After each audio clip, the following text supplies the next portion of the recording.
1718,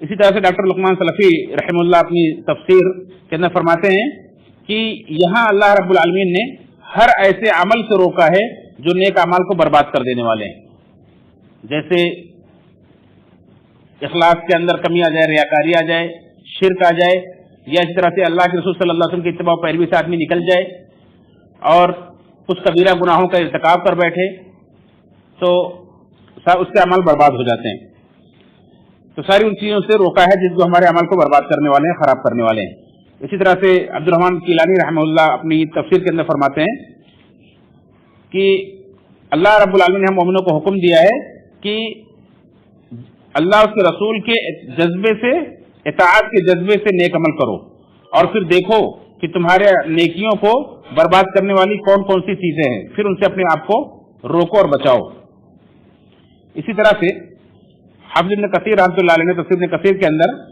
امام محمد بن نصر مروزی رحمہ اللہ کے حوالے سے نقل کیا کہ انہوں نے اپنی کتاب الصلاۃ کے اندر ابو العالیہ رحمہ اللہ سے یہ روایت کیا ہے، کہتے ہیں کہ صحابہ کرام کا یہ خیال تھا، صحابہ کرام یہ سمجھتے تھے کہ ہم نے اگر لا الہ الا اللہ پڑھ لیا ہے تو اس کے بعد پھر ہمارے کوئی عمل خراب نہیں ہوں گے، ہم چاہے کچھ بھی کریں، لا الہ الا اللہ کے ہم قائل ہیں، ہم توحید کے قائل ہیں، اب اس کے بعد کوئی گناہ بھی کرے تو ہمیں کوئی نقصان نہیں پہنچنے والا ہے، ہم نیک اعمال پر قائم رہیں۔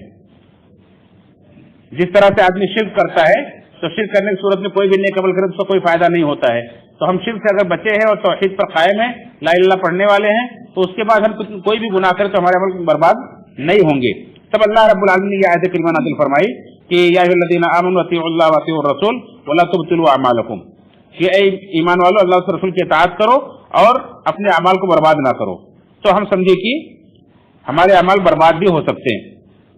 اسی طرح سے عبداللہ بن عمر رضی اللہ عنہ سے بھی روایت ہے اسی تعلق سے کہ کہتے ہیں کہ ہم یہ خیال کرتے تھے کہ ہر نیک عمل اللہ کے ہاں مقبول ہو جاتا ہے، ہر نیک عمل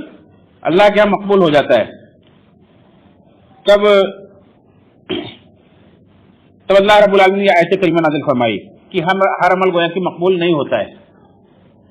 اللہ اس کے رسول کی اطاعت کرو، اپنے اعمال کو برباد مت کرو، یعنی ہمارے کچھ اعمال برباد بھی ہو جاتے ہیں۔ تو ہم نے سوچا کہ یہ کون سی اعمال ہیں جو برباد کرنے والے ہیں، ہماری نیکیوں کو برباد کرنے والے ہیں، تو ہمیں سمجھ میں آیا کہ یہ ایسے اعمال ہیں جو جن گناہوں کی وجہ سے جہنم واجب ہو جاتی ہے، تو ان گناہوں کی وجہ سے ہماری نیکیاں بھی برباد ہو جاتی ہیں، ہمارے عمل خراب ہو جاتے ہیں۔ ہمارے دل کے اندر یہ خیال آیا تو اللہ رب العالمین نے پھر یہ آیت کریمہ نازل فرمائی کہ ان اللہ لا یغفر ان یشرک بہ ویغفر ما دون ذلک لمن یشاء، سورہ نساء کی آیت ہے کہ بے شک اللہ تعالیٰ اس چیز کو معاف نہیں کرے گا کہ اس کے ساتھ شرک کیا جائے، اس کے علاوہ جتنے گناہ جس کے لیے چاہے گا معاف کر دے گا۔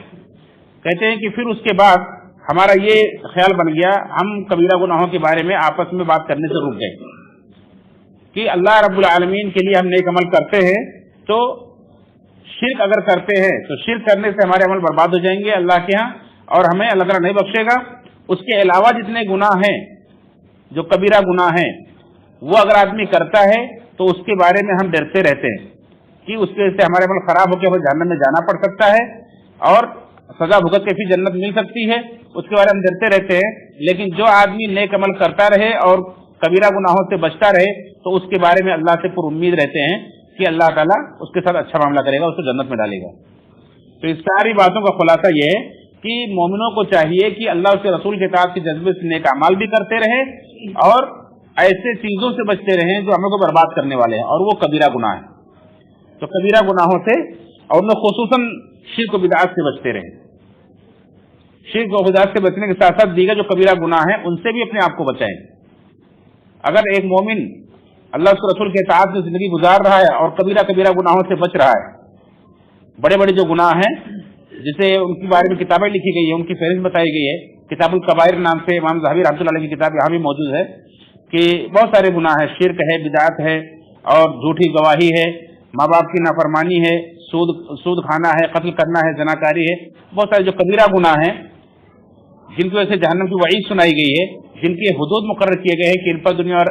دنیا کے اندر سزائیں ملتی ہیں، ایسے گناہ کبیرہ گناہ کہلاتے ہیں۔